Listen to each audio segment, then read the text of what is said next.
Hi, Bhargav. Good afternoon. It's Friday, the 26th of May. Here's the heads up brief for today. For the Southeast Asia production, we covered 14 issues. In North Asia, we covered 4. And for Australasia and the Pacific Islands, we covered 12. In South Asia, we covered 15 issues, plus the major issues in Europe, Middle East, and Africa.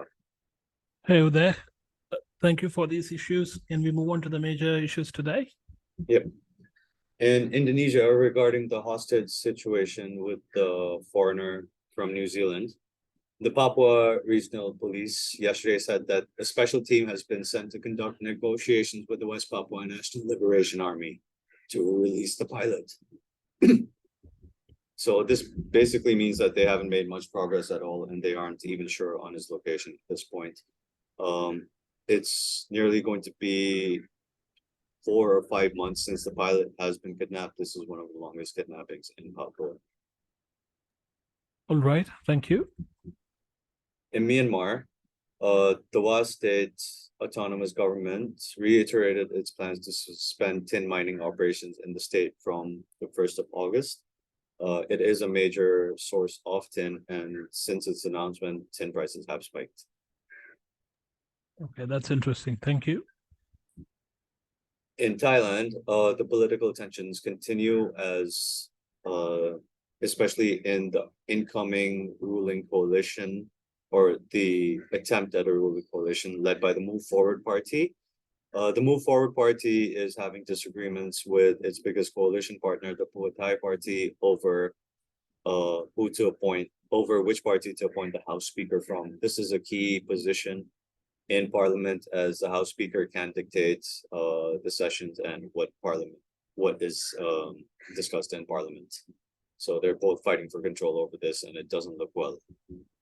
Yeah, this seems like a never-ending political drama in Thailand.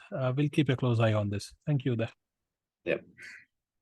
In India, regarding India, Lloyd's Register has informed an Indian company, Gatic Ship Management, that it withdrew certification of 21 of its vessels.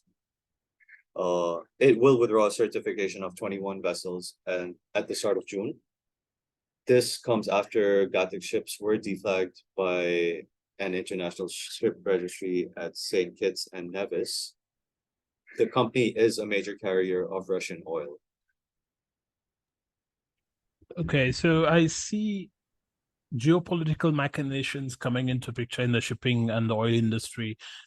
Interestingly, this comes in a few days after European ministers, especially the External Affairs Minister, raised questions and requested sanctions on India for exporting oil, for exporting processed petroleum products from the oil imported from Russia.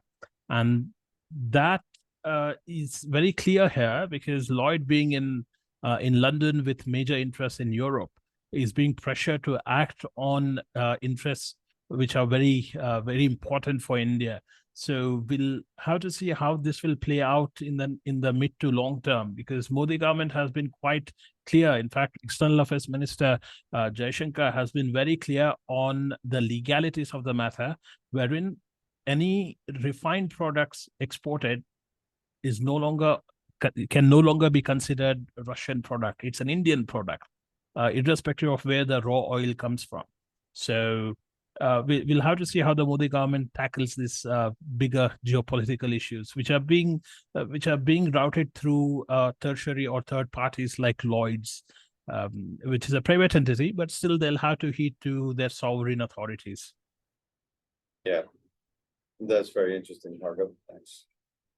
Lastly, in Europe, also regarding the Russia-Ukraine conflict, Moscow and Minsk signed a deal yesterday to formalize the deployment of tactical nuclear weapons in Belarus. A storage facility for the missiles will open on the 1st of July. Now, this will raise tensions, and it will be key to see how NATO responds. Yes, I must agree here. It will raise tensions. However, to a greater extent, it was understood that Belarus and Putin are in cahoots, and there could be nuclear assets of Russia in Belarus already. Now it's formalized. So we'll see how the Western Bloc responds to this. Yeah. Bhargav, that's the brief for today. Anything else from you? Nothing else from me, Uday. Thank you. Thanks.